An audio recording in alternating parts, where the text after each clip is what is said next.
میں آج عمران خان صاحب کے فالوور سے کچھ سوالات کرنا چاہتی ہوں، گالی کی بجائے اس کے لاجیکل جواب ضرور دیجیے گا۔ آپ کہتے ہیں عمران خان صاحب نے پناہ کا منصوبہ شروع کیا، جبکہ فیکٹ اینڈ فگر کہتے ہیں کہ یہ سیلانی ٹرسٹ کا منصوبہ تھا، صرف حکومت پاکستان نے ان کو زمین پرووائڈ کی تھی، اوپر پناہ گاہیں بنانا اور لنگر خانے چلانا سیلانی ٹرسٹ کا کام تھا اور وہی کر رہے تھے۔ آپ کہتے ہیں عمران خان صاحب نے صحت کارڈ بنایا، جبکہ فیکٹ اینڈ فگر کہتے ہیں کہ 2014 میں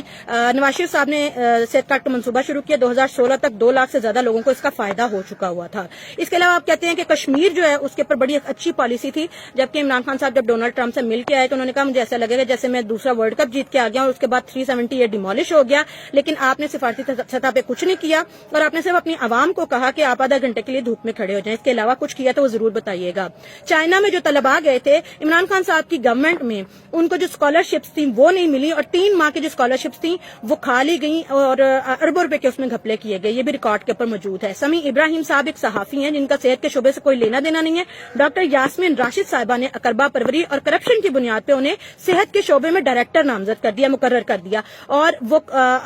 جب تک پی ڈی ایم کی حکومت نہیں آئی وہ تب تک وہاں پہ اس کا پیسہ کھاتے رہے اور آپ کے ٹیکس کا پیسہ کھاتے رہے۔ اس کا جواب بھی ضرور دیجیے گا۔ اس کے علاوہ عمران خان صاحب کہتے ہیں کہ 9 مئی کے کرداروں اور سازش سے ہمارا کوئی لینا دینا نہیں ہے۔ ان کے بھانجے حسان نیازی صاحب جو ہیں انہوں نے کارڈیالوجی انسٹیٹیوٹ جو ہے جو ہاسپٹل اس کے اوپر حملہ کیا، جن کی وجہ سے کچھ مریض جو ہیں وہ اللہ کو پیارے ہو گئے، اور اس کے علاوہ انہوں نے پولیس کی وین کے اوپر حملہ کیا، آگ لگائی۔ اس کے علاوہ وہ کینٹ میں گھسے اور انہوں نے پتلون لہرا کے جو ہے وہ حرکت کی، تو اگر ان کی نظر میں یہ بھی کسی سازش کا حصہ تھا تو ان کو اعلان لا تعلقی اختیار کرنا چاہیے تھا اور کہنا چاہیے تھا کہ میرے بھانجے کو کیفے کردار تک پہنچائیں کیونکہ اس نے غلط کیا، لیکن آج تک ایسا کوئی بیان ریکارڈ کے اوپر موجود نہیں ہے۔ یورپی جی ایس پی کی رپورٹ کہتی ہے کہ 2013 سے 2018 تک نواز شریف کے دور حکومت میں انفرادی نمو کی شرح 5.1% اور غربت جو ہے وہ 21.9% کم ہو گئی تھی،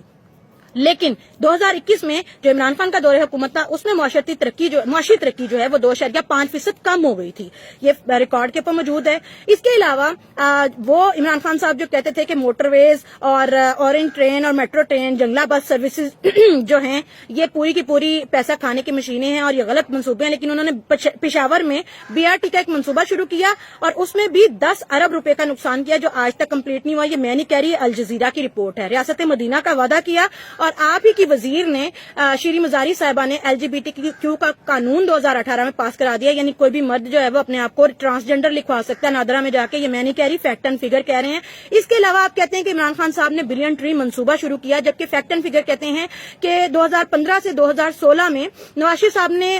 پوٹھوہار ریجن میں 3 لاکھ کے قریب جو ہے وہ زیتون کے پودے جو ہے وہ لگائے تھے اور یہ اسی کی کاپی تھی، چلے مان لیتے انہوں نے شروع کیا تھا، لیکن فیکٹ اینڈ فگر کہتے ہیں کہ اس میں بھی اربوں روپے کے گھپلے تھے، پودوں کی قیمت زیادہ بتائی گئی، مزدوروں کی مزدوری زیادہ بتائی گئی اور اس طرح خزانے کو لوٹا گیا۔ اس کے بعد وال اسٹریٹ جرنل جو ہے جو انٹرنیشنل جریدہ ہے وہ بھی کہتا ہے کہ عمران خان صاحب پاکستان کے لیے بہت خطرناک ہیں اور ان کی اکانومی تباہ کر دیں گے، ہم نہیں کہہ رہے ان کو جا کے ان کے اوپر کیس کر دیں۔ یاسمین راشد صاحبہ جو وزیر صحت تھی اس وقت، انہوں نے اپنی بیٹی کو جو کہ 47 سال کی تھی اور میرٹ کہتا تھا کہ 40 ایئرس کی جو پروفیسر وہاں پہ اپوائنٹ ہو سکتی ہیں، انہوں نے کنگ ایڈورڈ میڈیکل کالج میں اپنی بیٹی کو اپوائنٹ کروایا کرپشن اور اقربا پروری کی بنیاد پہ۔ یہ وہ حکومت ہے، عمران خان صاحب کہتے تھے کہ ہم کرپشن نہیں ہونے دیں گے، اقربا پروری کو ختم کریں گے۔ اس کے بعد اگر آپ کو لگتا ہے کہ ریحام خان، ہاجرہ پانزئی، عائشہ گلالئی انہوں نے کوئی غلط الزامات لگائے ہیں، جھوٹ ہیں، تو آپ ان کے اوپر کیس کیوں نہیں کر رہے؟ آخر کیا وجہ ہے؟ زرتاج گل صاحبہ نے اپنی بہن شبنم گل کو اپوائنٹ کروایا نیکٹا میں، یہ ریکارڈ کے اوپر موجود ہے اور یہ بھی کرپشن اور اقربا پروری کی بہت بڑی مثال ہے۔ وہ لوگ جو کہتے تھے ہم لوگ اس کو ختم کریں گے۔ شوکت خانم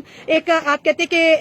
مریضوں کے لیے کیا جا رہا ہے اور نو ڈاؤٹ یہ ایک میڈیکل ادارہ ہے، تو آپ اس کا آڈٹ کیوں نہیں کروا رہے کہ اس میں جو پیسہ آ رہا ہے وہ کہاں سے آ رہا ہے، فارن فنڈنگ ہو رہی ہے، کہاں ہو رہی ہے؟ اور اس کے اوپر تو آن ریکارڈ موجود ہے